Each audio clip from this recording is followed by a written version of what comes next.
Okay, I'm going to pick up a little mini lecture. Don't worry, we'll stick it out here at a decent hour.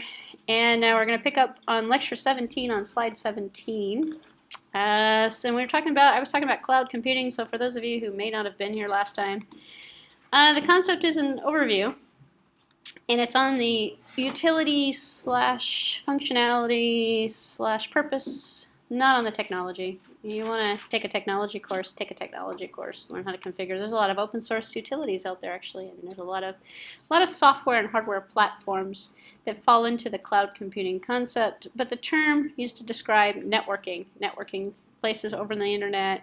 Utility computing is what it used to be called. It's been around forever. It's not a new concept. It's just become a very popular buzzword, cloud technology. Platform provides services on demand. It works with both software as a service, as it also works with service-oriented architectures as well. It's not an island of its own. It incorporates, and it's the opposite of what you'd think a cloud would be. So if you think about a cloud technology, I always think about rainy days, and you look up in the sky and you see a bunch of clouds and you can't really see through it. It's kind of blocking. It's the opposite of that. It's clear, no cloud day. No cloud. You don't want any clouds in the sky. You want it clear, transparent, integrated. Everything is seen by everything else. That's really the cloud technology. So it's actually the opposite of the word, if you think about the concept. Remotely hosted and unambiguous, commodified. Take the whole big thing and divide it out into little bits of pieces and sell it to people. So you don't have to actually own anything. You just buy services. Most people are using and providing, actually most people right now have subscribed to at least one, possibly two or more cloud services in their life. If you're using iCloud, or even if you're using a Windows tablet, you're on the cloud right now. Or if you're using your Comcast service or your DVR service, where you're watching movies from your cable provider, that's all cloud oriented. And in fact, even sometimes people are even watching like Roku service or internet TV, all cloud-based as well. Or if you're in a company, your customer relationship management might be on a cloud, or your marketing utilities and your programs and your services might be on a cloud. So it's no telling what part of the cloud you might be on or what technologies you might be using, but you're definitely probably using it right now. If you're on Gmail, you're on a cloud. So is YouTube. Actually, it's cloud serviced. Almost everything is cloud oriented.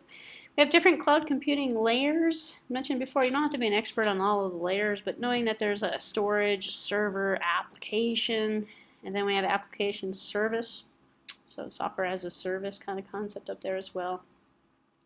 And then I showed you a little bit of the breakdown in terms of what some of the layers look like, the infrastructure focused versus the application focused layers, and all the different terminologies in here. And on terms of the basic cloud characteristics, it's no need to know anything about what computer you're on or what service. In fact, most people don't know that. If you're on Gmail, how do you know where? Never really a concern for anyone, but how do you know where your email actually is? You don't. So I don't know where it is either. I don't even know where I'm uploading my videos to either. They're just out there somewhere. And they're probably out on many different servers, but they're all integrated into my account on YouTube. So it's kind of weird. My email's all over the place. Actually, my email probably is. State of mind, it's all over the place. But if you have the idea of separating the data from the application that's creating it, and you have the concept of they're seamless, and we don't know where it is kind of thing, then it could be used for multiple purposes, which is what Google's thing is. They're a huge data mining company. They're taking your emails and your videos and your information. Now you got G+, put it all together. You got everything, and it's used outside of the way that it was actually obtained. So your pictures and things, your video that's maybe sent by email or corresponded through your, maybe you have storage space or something, or maybe it's Google Docs or something. Take all that stuff, put it all together, and use it in applications. Or use it to learn more about the consumer, or use it to help the consumer, or provide a new service or a new feature. There's actually kind of interesting things where you can, recover. That's kind of interesting. Time Machine's been around for years. Now they're making new applications for it. Time Machine is, if it was out on the internet, anytime, ever, you can go back and get it because it's been copied, it's been backed up. So if you ever lose something, go to Time Machine. You could probably pull it out. Old websites and stuff. It's in Time Machine, depending on how long ago it was or where it was stored. But if it's on a public server, it's probably been on Time Machine. But anyway, long story short, it's flexibility. So flexibility, elasticity allows systems to scale up, scale down, change, revert back to certain things, take on different capacities, and it's also a pay-as-you-need or pay-as-you-go. You could be a brand new startup company, and you can subscribe to cloud services or service-oriented architectures, and just, how many seats you need? 5. Okay, now you got everything. You got payroll, you got accounting, you got marketing, you got your Salesforce, everything. Here it is right here.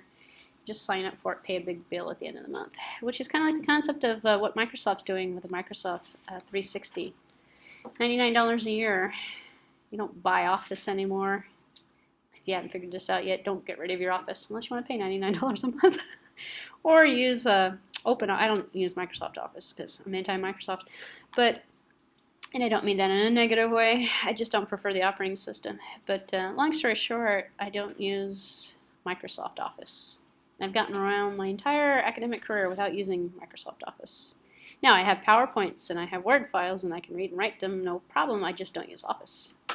So there's plenty of different solutions that you can work with on that. Actually, Apple just released Pages, and can't remember the other one was Keynote and something else. The 3 spreadsheet, word processor, and presentation tool, absolutely free. Works on the iPad, works on the Mac system. So, and it's Microsoft Office replacement, really. That's what it is.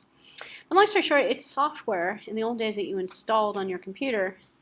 Now you're not going to do that anymore. Now you're going to pull it off. So you're installing it from an internet location, and then it doesn't work unless you pay your internet bill. Or you pay your $99 a month subscription fee. Keeps people from stealing it, and it's called software as a service. You don't own it, so we never owned it anyway. But you certainly don't own it now. You certainly don't even have capabilities to installing it if you want to install it. A lot of programs are actually working like that. In fact, my recording software works like that. While I'm recording, it checks in like every once in a while. When it does its update, it makes sure that this is really the computer it's supposed to be running on. If you copy it, put it on a different computer, it comes back and says, hey, you owe us another $49 or something, because you're running this from a different computer. Do you have another computer? Is it registered? You can register up to 3 computers. Here, register your computer. So I can't take this software and just give it to everybody, because what will end up happening is after 3 computers, it won't work. So. Which is, if you talk about the service of it, the serviceable, and you have, in this particular case, is a lifetime purchase. The trend now is to go monthly or annually. Annually makes sense. Lifetime is better, but the consumer, you're not going to get as much money out of the consumer if you go lifetime. So the model itself, software is deployed where the application is hosted as a service provider for the companies across the internet. Refers to business software normally rather than consumer level software. Falls under Web 2.0, if you remember Web 2.0. I didn't put a question on Web 2 or 3.0 because there's a lot of controversy in terms of what those mean and what actually is 2.0 or 3.0. So I left it off. It's too controversial. I left it off the final. But removing and installing software, you don't really have to install anything anymore. You just subscribe to it. Alleviates a lot of problems. And I think I stopped, a little bit after this slide, but on the virtualization concept, running operating systems on top of operating systems or on top of cloud systems. So you're not really stuck to one operating system with this architecture. You can run anything you want, and then the operating system itself has become so generic. It's all web services or web-based systems. Purpose and benefit of cloud computing enables companies' applications to give them a system-wide infrastructure dependency. Infrastructure less, actually. You don't have to worry about spending a lot of IT dollars to build a server, to house a server locally. You just subscribe to one. You get Amazon services, which is what ITU does, actually. I think ITU uses Amazon or Rackspace, one or the other, or both probably. They'd be smart to use multiple, because then you have fault tolerance. One goes down, the other one's still up. Don't put all your eggs in one basket, especially if you don't have to, which is like a lot of people do with banks, actually. Have 2 accounts, different banks, because what if one bank goes down or something? Or spread the wealth among different locations, different companies. Why? Well, because it's safer that way. So don't put all your eggs in one basket. Purpose and benefits of the term cloud is describe the class of internet-centric computing infrastructures. So you're going to use the internet, multiple different locations for your utilities, of your business utilities. So then we have cloud sourcing.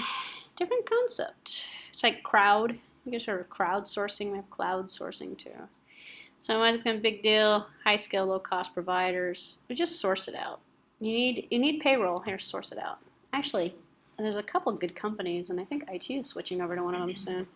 A lot of people are changing their payroll over to cloud services, cloud provided payroll systems, which is actually not bad, because then you can get all your employee, if you're going to use a service to handle your employees, give the employees access to it so you don't have to go through it. Employees can go online and they can check out through this third-party company that's acting as their service provider for payroll. They can answer all their questions about all the deductions and everything that came out of their check without anyone at the company even bothering. Why is it? We're not doing it anyway. Why are we going to handle the support for it? Don't handle it. Just let them do it. So, nice option. Actually, a lot of companies are taking that route. They're taking it with their marketing too, or they're taking it with their sales force. So why handle all that stuff? Have another company do it and make it cloud-oriented. Source it out of our cloud system. And then you've got the seamless integration with that, your server. Your server can process all of the application forms. The application forms go to a third party. They get reviewed and everything. And then they come back this way if they're good or they're not good or something. Concerns might be related to performance, reliability, software license agreements, control of the data. That's a big one. Who's got your data? Application features, choices, interaction, non-standard APIs. The company over there might be doing something that in the future you're not going to be able to take over. So even just going back to something like payroll, at a certain point you're stuck. Maybe not. Actually, you're not stuck. Well, you can move over anytime you want to another company, another provider. There's a transition cost, but that's about it. You don't want to be stuck. So I got GoGrid, Amazon. These are just a couple of the, not that old actually. Commercial offerings are proprietary, not usually open for cloud systems research and development, unless you're going to something like Hadoop actually, or you're going to open systems development.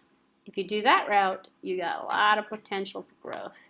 And also you have a lot of potential for people stealing your concepts. It's open source. So, or you have a lot of potential for providing a better solution for somebody else out there. So just like in the beginning of time when, well, MySQL actually, it's a pretty good database still out there. Open source, free. People still use it over Oracle actually. So there's a lot of open source cloud utilities that people can use, install, manage on their own, that are equivalent to the Amazon brand or to the other, the other brands, you want to call them branded technologies out there. And then you can extend the platform and extend the utility. What you're doing is basically creating a layered system of services and software and applications and architecture to all work together to provide something. What's it going to provide? Whatever it is you need it to provide. You're going to design it yourself using an open source solution. You're going to essentially come up with different utilities for it. Here's one here, cloud storage. Most people want to use it for storage. That's where all the DVR stuff is stored. Because if you only have one, if your company like Comcast is an example, why store stuff on set-top boxes? Put everything on a solid, cloud server, storage, store it all out there. Then you can have economies of scale. And then if one person wants to record a particular show, doesn't matter. Everything's recorded and they're getting copies, one copy of everything. Instead of in the old days when the TiVos, you guys remember the TiVos? You know how many people have these drives sitting in their houses and everybody's got the same show recorded. It's taking up like 2 or 3 gigs of memory on that thing. But everybody in the neighborhood's got the same, like the football, like the Super Bowl or something. Everyone's got that recorded. Well, maybe it's not really even the best recording. Some people have better connections than other people. Why even have it stored at 15 million homes? Just put it, one copy of it, a professionally recorded copy of it, put it out there, and let everybody download it. Then you got cloud storage. It's available to everybody, not taking up that much space. We don't have 15 million copies, we only have one, which is how iTunes works actually. One professional recording of every single song that everybody's downloading the same copy of. Well, if they're getting it legitimately, it's one copy. not millions and millions of different copies, so, which is a waste of storage space. Also with cloud storage, you've got, it's not at the same spot, which is what people do with safes all the time. You're in a business and you're worried about fire, flood, or hurricane, or depending upon where you live, right? You're going to put your network backups in a safe, and you're most likely going to store them off-site. So if your data is stored off-site on the cloud, you don't even have to put it in a safe anymore. Because, well, even if you put it out there, it's not necessarily going to be safe, but it's safer than if the drive were to melt from a physical fire or something like that. Long story short, offline, off-site, more fault tolerant, not here, can't destroy it, can't remove it, can't control it either, but that's a price you pay. Amazon Web Services, whole nother round of services, and a whole nother round of programming and API and job opportunities for engineers, software engineers to write programs for services. Amazon Web Services, simple storage services, elastic compute cloud, queue services, database services, tons of different applications and architectures. You don't have to know any of them. It's the concept that you want to be familiar with. Simple storage services, S3. Actually, this is kind of old. Providing you space. It's like land. It's land that you're buying electronically. Location, unlimited storage. Just grow it.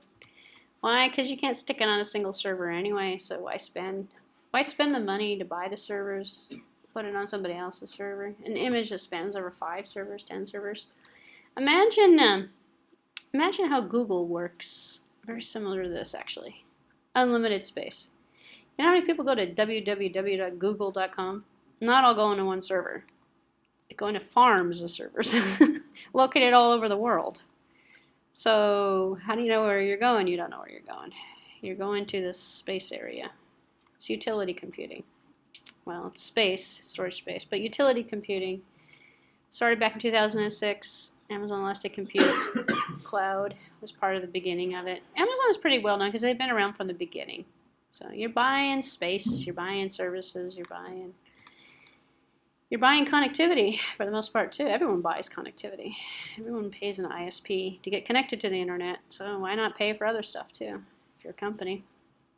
EMS is on Amazon servers. It doesn't sit in the ITU building. Actually, I think we're in Arizona, but don't quote me on that. I think we're in 2 different locations though. The servers are not. They're mostly on the West Coast though, which is actually kind of interesting. Midwest or West Coast. So I think it might be cheaper. I'm not sure. I don't know. I certainly went here. Here we got some stuff here. I certainly wouldn't put it on the East Coast. Not this time of year. Yeah.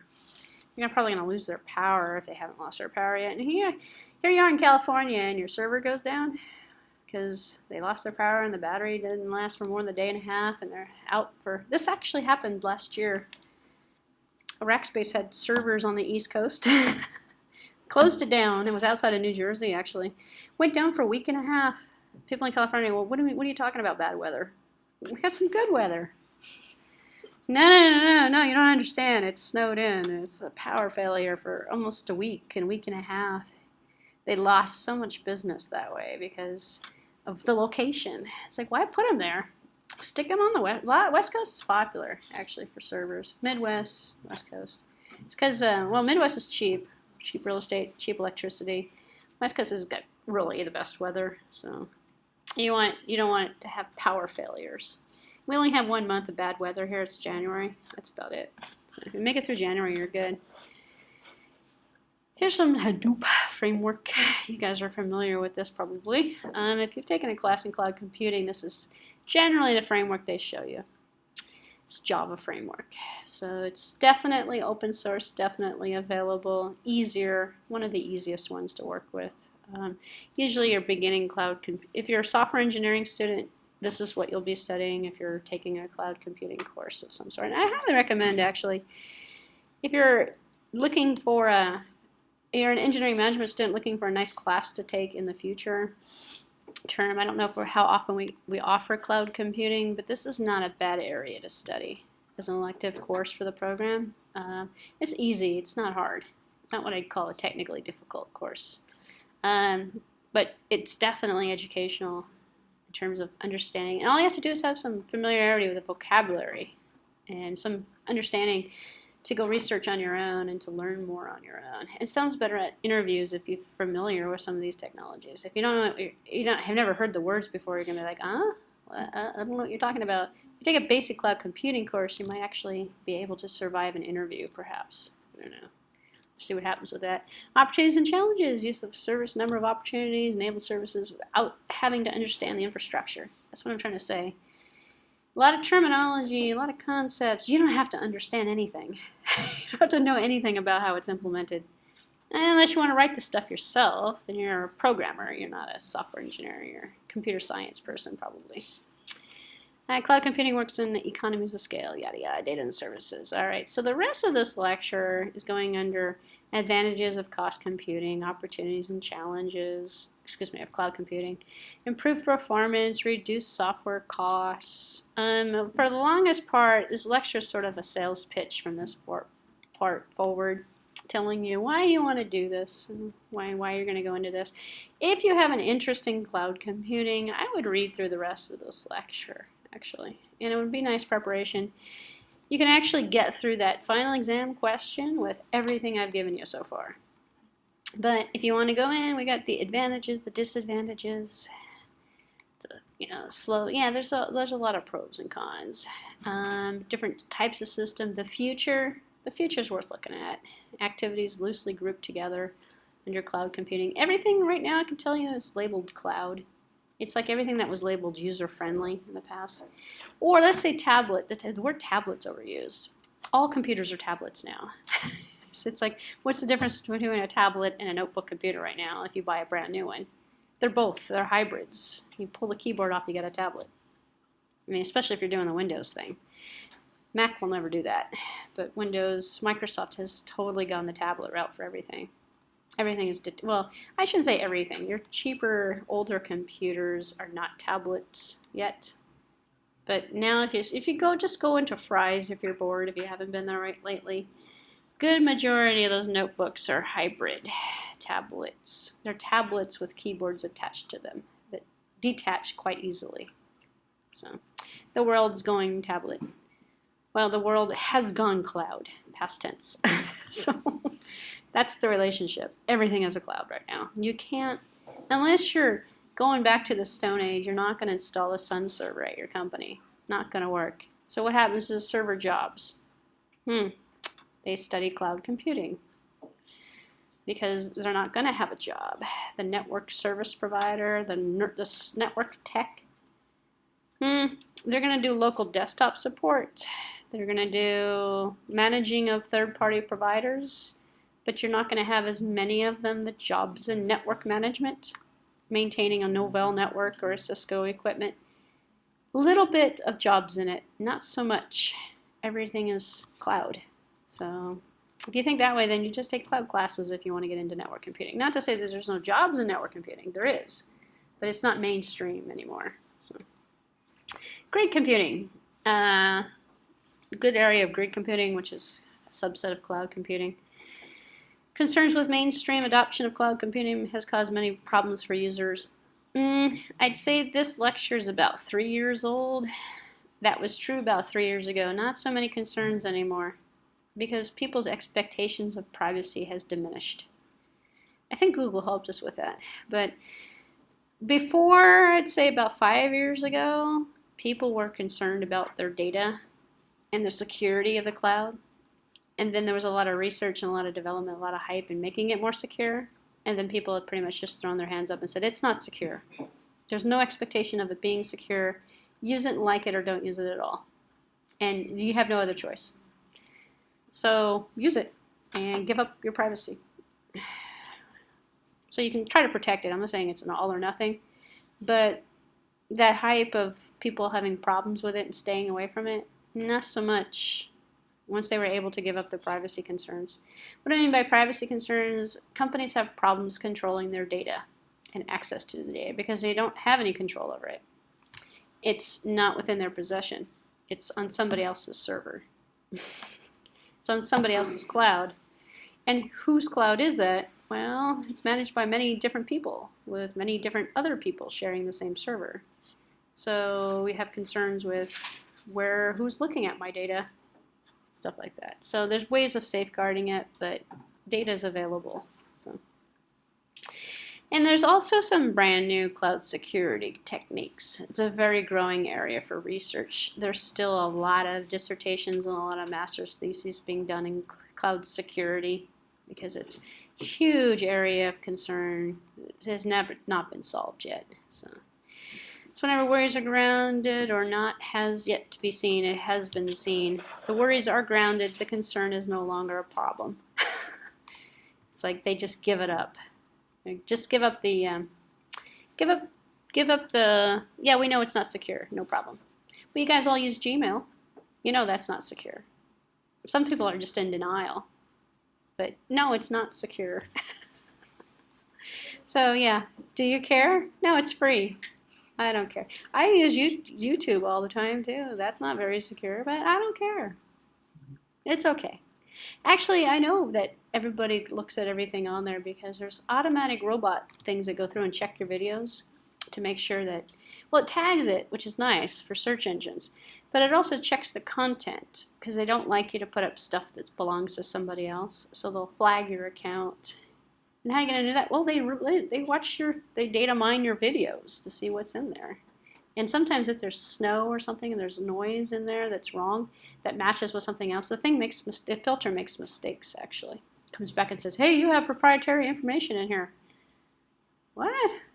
It's because I said something? What? Or because there was a picture or something in the video that matched something else slightly, but it was because the picture was skewed and so it kind of looked like something else, but it really wasn't. You get that with music notes. You get that with sound, audio clips.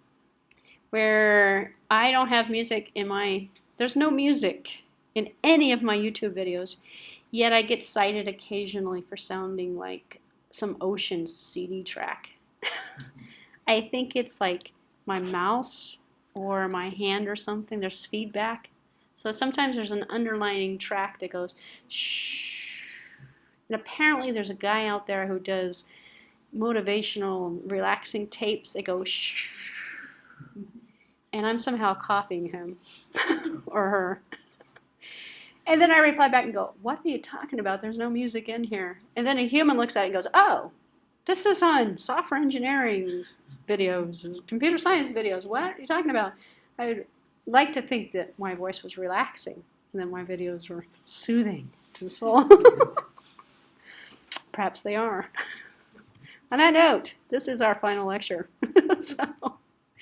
No more relaxation for this class. We're all done. So next week is the final. So make sure if you have any questions, well, you can ask me now. Otherwise, we're officially done for today. I'm going to post this last to the cloud on a separate video stream. Label the one I just did a few minutes ago as the final exam review. For those people who came in late, you'll see questions 1 through whatever by the time you came in on the final exam review video, which really isn't a video. It's more of an audio feed. But it works. Anyway, so I'll see you all next week. We're all done for today. Unless you have questions, comments, or concerns. Nope, we're done.